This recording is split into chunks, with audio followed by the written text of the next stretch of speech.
Bien, buenas noches.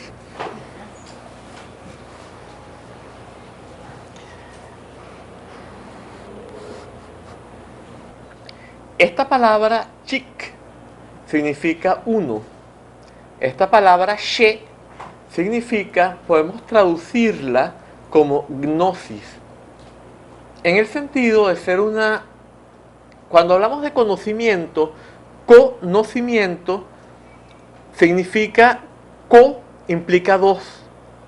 Hay un poeta francés, Paul Claudel, el hermano de la escultora Claudine,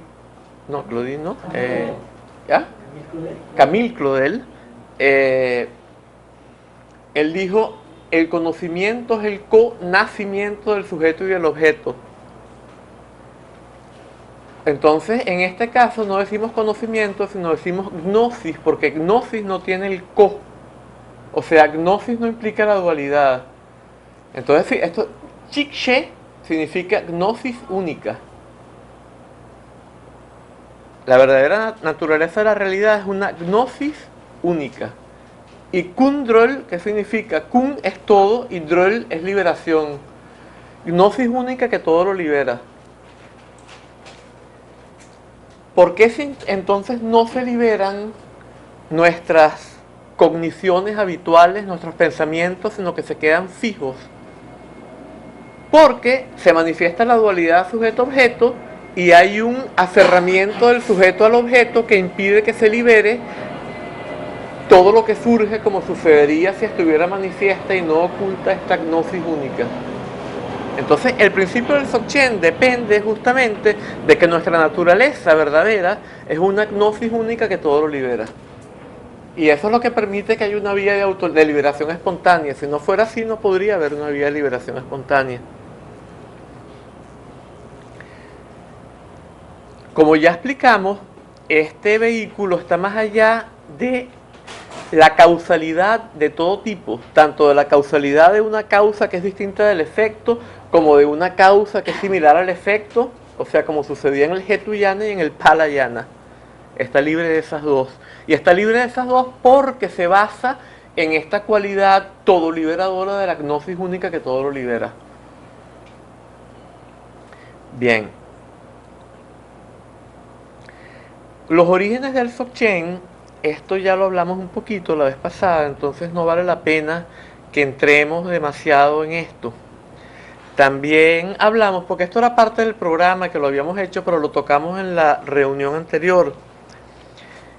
También teníamos un punto que era el Tantra como continuidad y la triple división de dicha continuidad en la enseñanza Dzogchen. Y esto sí lo vamos a ver en términos de este diagrama. Ok, recordemos que para que haya un vehículo budista tiene que tener una base, una vía y un fruto. En el Hetuyana la base es totalmente distinta a la vía y ambas son totalmente distintos al fruto. En el Tantra significa continuidad e implica que hay una continuidad entre los tres. Pero en este caso hay más que una continuidad, hay una identidad, no hay que crear nada que no esté ya en la base, sino que la base manifiesta espontáneamente lo que manifiesta, y si nos mantenemos en la gnosis única que todo lo libera, se libera por sí solo. Y ese es el vehículo del Dzogchen, es lo más simple que hay.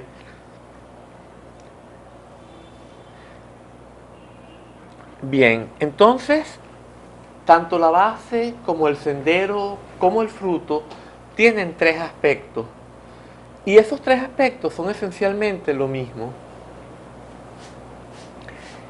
Los tres aspectos de la base son la esencia o ngouwo, que es vacuidad, la naturaleza o ranjin, que es claridad, y la energía o tukye, quizás mejor que la pongamos con elle, porque si no parece que fuera tukye.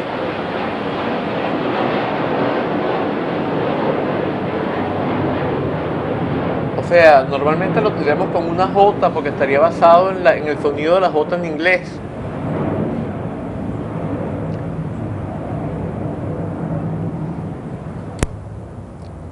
Vamos a explicar un poquitico qué significa Ngobo. Bueno, eso está ya en esencia. Vamos a decir Tugye, ¿qué significa? Tugye es la palabra que significa, normalmente se entiende por compasión. Tugye significa literalmente, Tuk es corazón y Ye es suave y noble. Es el sentido de compasión. Pero en este caso no traducimos la palabra como compasión. Hay gente que la traduce como... bueno, hay muchas maneras de traducirla, pero vamos a usar la traducción de Namkyen Norbu, de Chogyal Namkyen Norbu, que es energía. Entonces fijémonos, ¿no? Esencia es vacuidad, naturaleza es claridad y energía o Tugye es manifestación continua. ¿Cómo se ilustra la base? La base se ilustra con el ejemplo de un espejo. ¿Por qué? Por el tipo de relación que hay entre un espejo y sus reflejos y por las cualidades estas que se ilustran perfectamente en términos del espejo. Entonces es extremadamente útil como ejemplo para entender la base. Para que algo ¿por qué se manifiesta? ¿Qué es lo que permite que se manifieste algo en un espejo? Una de las cosas que permiten que se manifieste algo en el espejo es que el espejo no tiene nada fijo. El espejo es vacío en el sentido de que si vemos aquel cuadro allá del lama, ¿verdad? Está la figura de él y la figura de él no deja que se manifieste en ninguna otra figura. Para que tendrías que quitar la figura de él y poner otra figura ya para que se manifestara otra figura. Entonces el espejo es vacío porque siempre está dispuesto a recibir cualquier imagen. Eso es esencial. En ese sentido es que es vacío. Acá. O sea que vacío aquí no es exactamente el mismo sentido. También tiene esa implicación, pero no es exactamente el mismo sentido en el que decimos, por ejemplo, que este vaso es vacío en el budismo. ¿Qué significa que este vaso es vacío? ¿Ah? ¿Alguien dijo algo? Ajá. Ajá. O sea, si este vaso no tuviera líquido adentro, no, diríamos que está vacío porque no tiene lo que nosotros esperamos que él contenga para estar lleno. ¿Verdad? Eso sería el sentido normal, no el budista. El vaso es vacío cuando no tiene lo que nosotros esperamos que él contenga, cuando no tiene líquido. En el sentido budista es justamente también cuando no tiene lo que esperamos que él tenga. ¿Qué es lo que nosotros esperamos que tenga el vaso y todos los entes del universo? Autoexistencia, que exista por sí mismo, independientemente de nosotros y de todos los demás entes. Y justamente eso es lo que según el budismo no tiene el vaso, y es lo que nosotros esperamos que él tenga. Entonces, tal como un vaso en el sentido normal está vacío cuando no tiene líquido, en el sentido budista el vaso está vacío cuando no tiene autoexistencia o sustancia. Este es el sentido de la vacuidad en el budismo. En cambio aquí el sentido de la vacuidad es que el espejo no tiene ninguna imagen fija y por lo tanto siempre se puede llenar con cualquier imagen. Esa es la esencia de el ejemplo. Ahora bien, un espejo depende de que se le manifieste algo enfrente que es distinto de él y que está separado de él para reflejarlo. Entonces, si lo entendemos de esta manera, el ejemplo es dualista, implica que hay algo fuera del espejo. Entonces, en ese sentido, si lo vemos de esa manera, el ejemplo es imperfecto.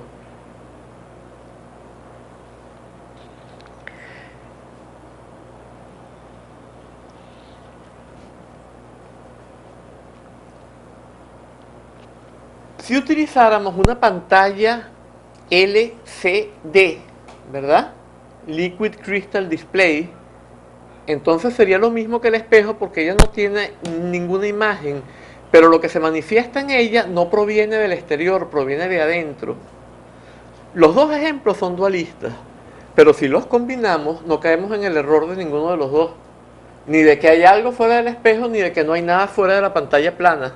Entonces unificar los dos ejemplos tiene esa ventaja, que cada uno nos elimina el defecto que puede tener el otro.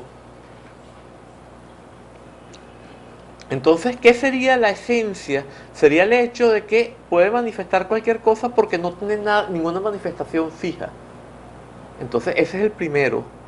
El segundo es, bueno, primero que nada, esto a su vez implica que todo lo que se manifiesta en el espejo es vacío en el sentido budista que vimos antes, en el sentido en que todos los entes son vacíos porque carecen de sustancia.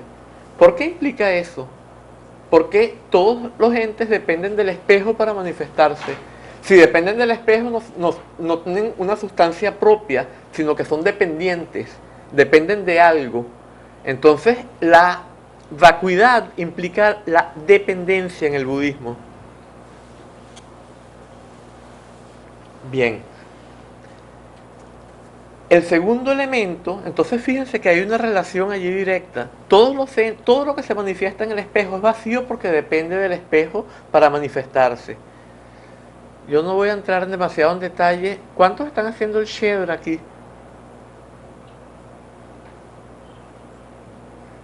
Bueno, a lo mejor vale la pena mencionar un poquitito entonces. Esa vacuidad de los entes es lo que se llama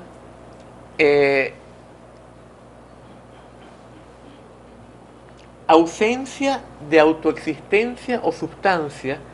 En otras palabras, Rang Tong en tibetano. Rang es por sí mismo y Tong es que no tiene el por sí mismo que nosotros le proyectamos. Ese es el sentido, no, la palabra es Rang Tong.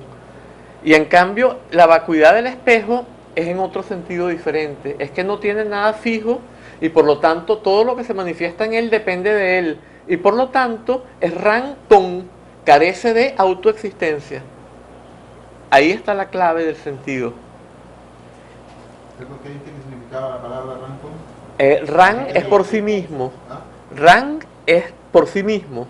Y Tong es vacío. O sea que no existe por sí mismo. No tiene autoexistencia. Rang Tong significa que no tiene autoexistencia. Eso traduce la palabra... ¿Ah? Sí, por sí mismo. Y Tong es vacío. Eso traduce la palabra sánscrita Swabhava Shunyata. Ok. En verdad la palabra completa sería Rangjin Gi Tompañi. Pero ya la cosa se complica entonces, ¿no? Rangjin es Swabhava. Gi es el genitivo. Y Tompañi es vacuidad.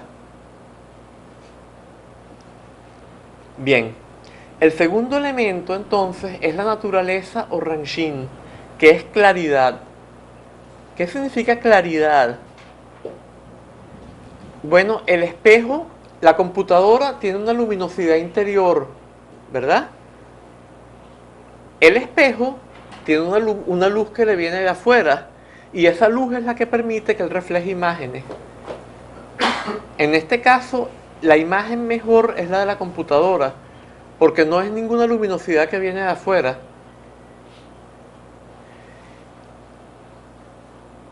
Y el último elemento es la disposición constante a manifestar. Siempre está manifestando. Eso es en el aspecto energía o Tugye. Estos tres aspectos de la base podemos decir que son simplemente los tres kayas de la base. El Dharmakaya como base, el Sambhogakaya como base y el Nirmanakaya como base. Pero en la enseñanza Dzogchen les damos estos nombres y utilizamos los nombres de los kayas cuando se refiere al fruto.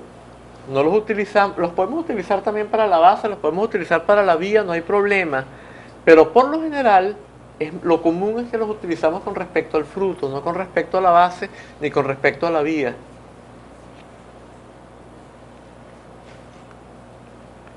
Ok. Y entonces, por último, el aspecto energía tiene tres formas de manifestarse. Fijémonos que él es manifestación continua. Podríamos decir mejor aún, es disposición para manifestar. Sin embargo, cuando hablamos de Dan, Rolpa y Tzel, estamos hablando de tres formas de manifestarse de esa disposición para manifestar.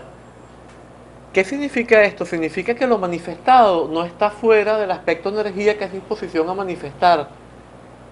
¿Por qué? Porque tendría que haber un cuarto aspecto o tendría que ser algo externo a la base. Lo que pasa es que es todo ilusorio, no tiene ninguna existencia verdadera. Por eso lo que hay es una disposición a manifestar, pero lo manifestado no tiene ninguna existencia verdadera.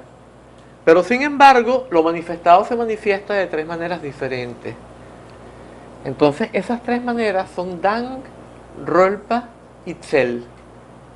Esto es esencial, o sea, toda la clave de la enseñanza Dzogchen está en esto.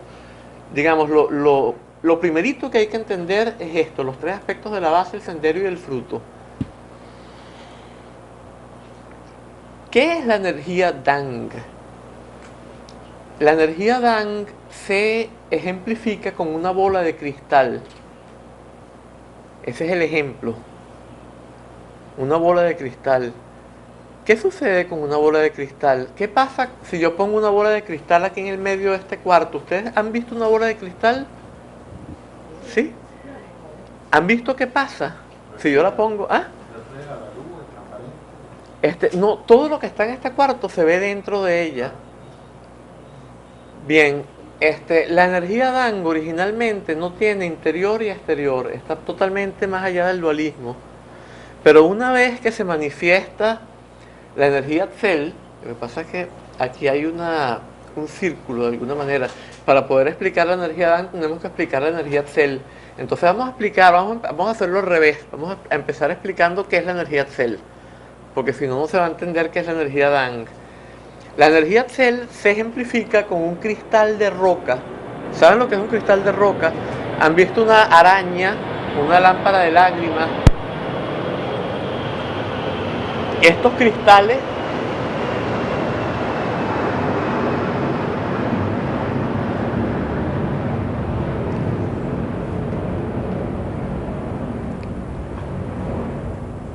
que cuando les da la luz la proyectan refractada, o sea, dividida en distintos colores fuera de sí. En otras palabras, proyectan toda la luz de un arco iris fuera de sí. Un cristal de roca, ¿verdad? Cuando le da la luz. Un mejor ejemplo es ese video beam. Lo que pasa es que los tibetanos no tenían video beams, ¿no? Entonces usaban el cristal de roca, pero el video beam es un ejemplo perfecto.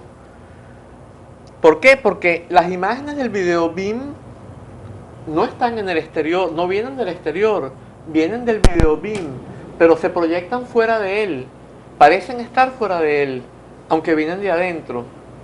Entonces ese es el ejemplo de la energía Tzel, el video beam. Nosotros lo vemos proyectado allá, pero las imágenes no surgen de allá, las imágenes vienen de allá. Entonces, ¿qué significa esto? Es la apariencia de que hay un mundo externo, una dimensión externa. Bien, cuando surge la ilusión de que hay un mundo externo, la energía Dang parece constituir una dimensión interna. Entonces, por ejemplo, vamos a dar un ejemplo de esto. Miren ustedes ahorita cualquier cosa. Bueno, los que estén viendo el cuaderno, tomen el cuaderno como ejemplo. Los que me están viendo a mí, tómenme a mí como ejemplo. Los que tienen están usando un aparatico para tomar notas, imaginen, vean el aparatico. Entonces, ahora cierren los ojos por un instante. Imagínense eso mismo. Ya eso mismo no parece estar afuera, pero tampoco es tan claro como antes. Ahora es una imagen muy poco nítida y muy poco luminosa. Lo mismo sucede con la bola de cristal. Las apariencias que se manifiestan adentro no tienen el mismo brillo, la misma luminosidad que tienen las imágenes del mundo externo. Por eso se utiliza la bola de cristal como un ejemplo.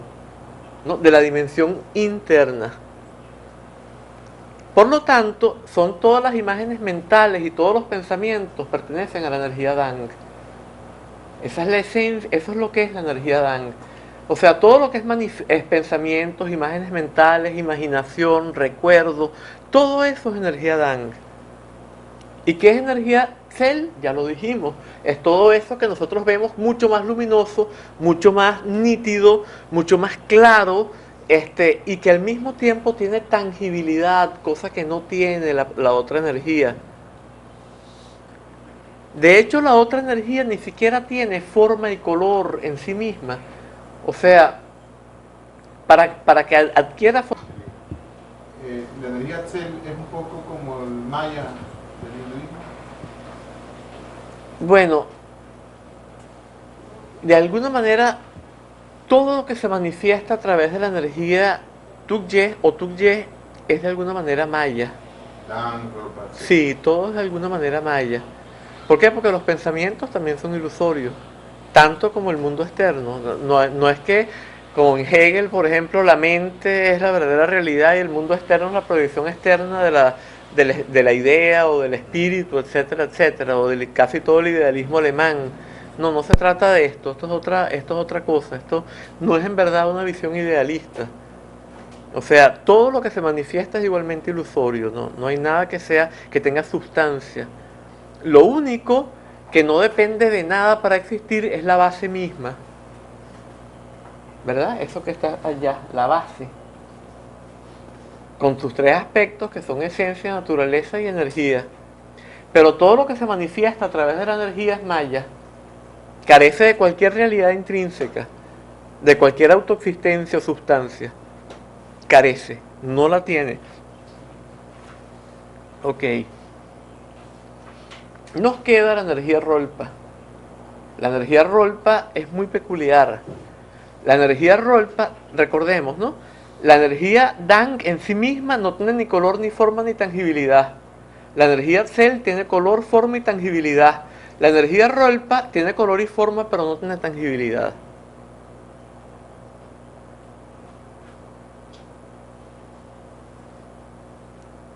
¿Qué es eso entonces? Son visiones.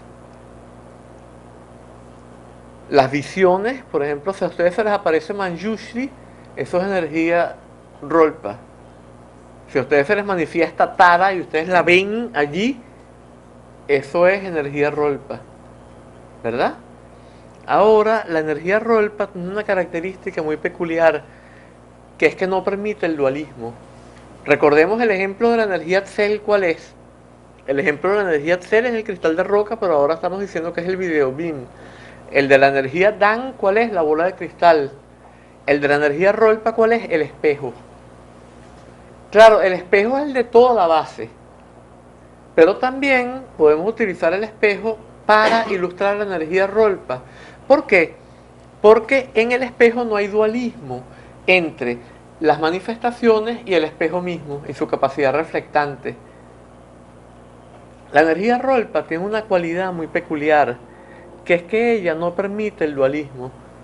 Si yo percibo las manifestaciones de la energía Rolpa dualísticamente, la energía Rolpa va a manifestar un correctivo contra mi visión dualista.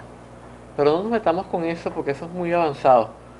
Eso en todo caso, si decimos algo de eso, lo vamos a decir cuando hablemos del Togel un poquitito. Yo no estoy seguro si lo vamos a decir o no. Pero vamos a dar hasta allá por ahorita, ¿no? Perdón, ¿puedes repetir? Dan no tiene forma, ni tangibilidad, ni color. Ajá. Cell tiene... Forma, tangibilidad y color, todo. Forma, tangibilidad y color. Sí. Y Rolpa no tiene tangibilidad. No tiene tangibilidad, tiene todo lo demás.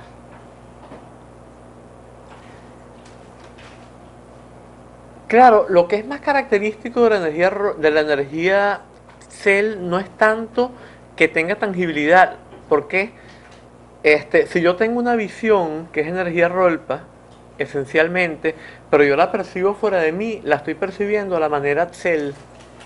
Entonces, en este caso, aunque no tenga tangibilidad, se está manifestando el estilo Cell. Pero, como su esencia es energía Rolpa, no va a poder quedarse manifiesta como energía Cell por mucho tiempo, de manera externa. Pero no nos metamos en eso porque eso es muy, muy complicado. Un ejemplo de eso sería una alucinación. Sí, sí, sí. Por eso, si alguien se queda alucinando demasiado, se vuelve loco. A diferencia de una visión. No, también con una visión, si uno se queda demasiado tiempo con una visión, también se va a volver loco porque se va a manifestar una dinámica, pero yo no quiero entrar en eso ahorita.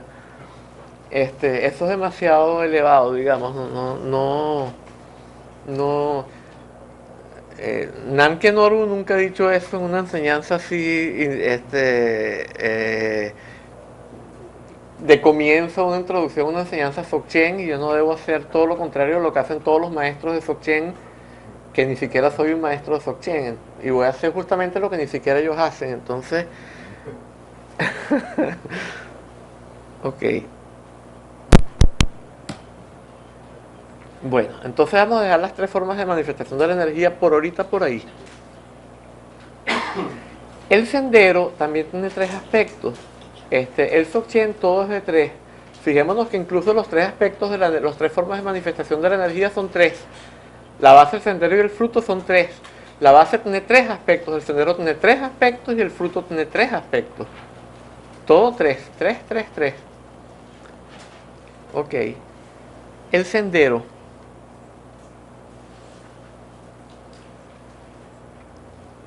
Antes de entrar en el sendero, vamos con un poquito de historia de la enseñanza Dzogchen.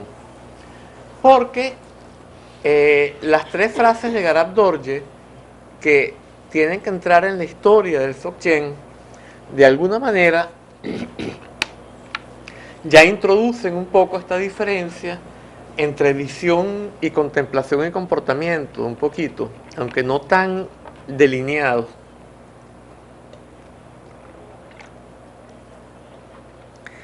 El primer maestro de Dzogchen budista fue Garab Dorje.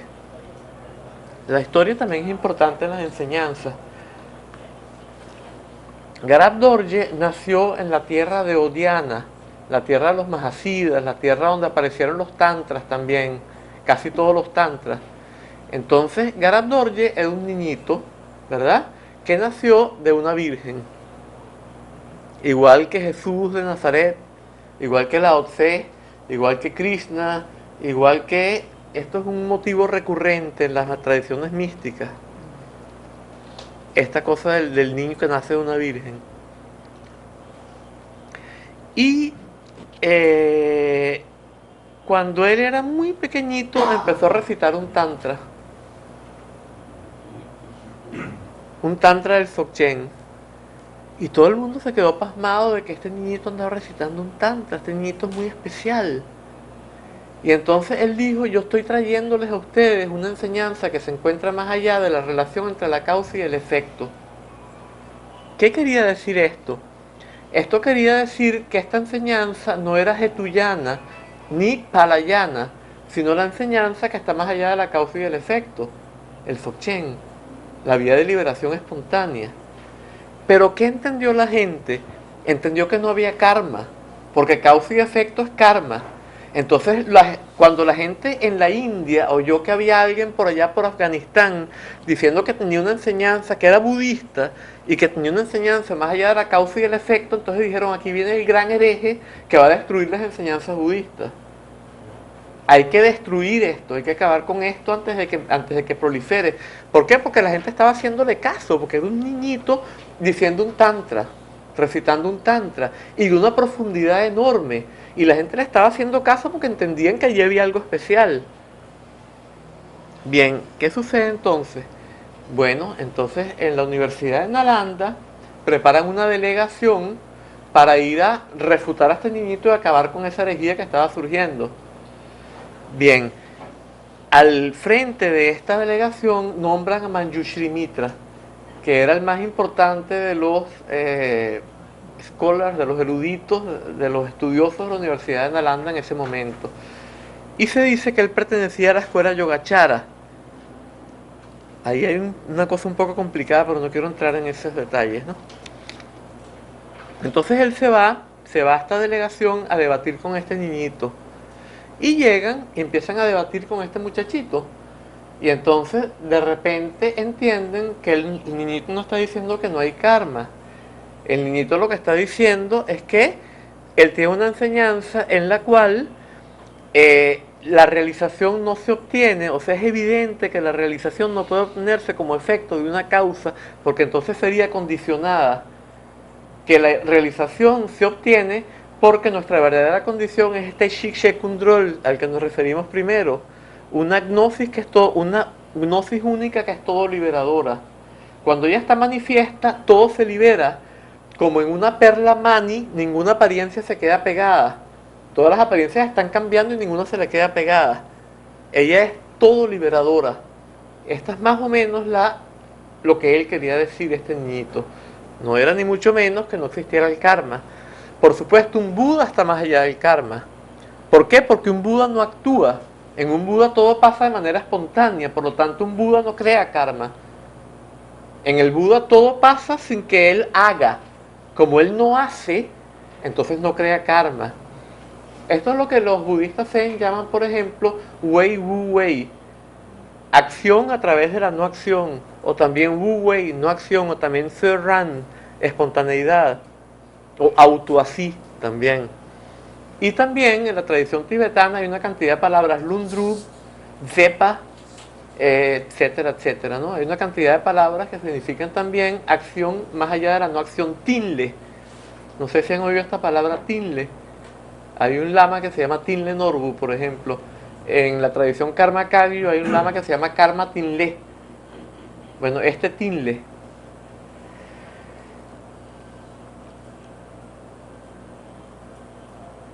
Los budas entonces no actúan, todo pasa espontáneamente a través de ellos, por eso no están sujetos al karma. No están sujetos al karma.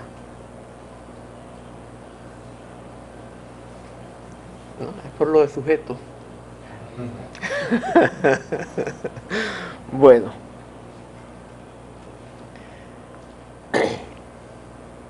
Bien, entonces entran en este debate y Garab Dorje les dice, mira, si la iluminación fuera producida sería un fenómeno condicionado, creado, nacido, y por lo tanto no representaría una liberación definitiva con respecto al samsara porque sería transitoria. Y sería falsa, sería condicionada, no sería la verdadera condición de la realidad, que es lo no nacido, lo no creado, lo no condicionado, etcétera, etcétera. Y entonces, bueno, entra en un debate profundo y se quedan maravillados ante este muchachito. Y entonces al final, Manjushri Mitra queda desesperado porque dice, bueno, estoy ante el tulku propiamente, ¿no? En el sentido propio de la palabra tulku, que es Nirmanakaya. O sea, estoy ante el Nirmanakaya propio manifestado por sí mismo, sin un maestro.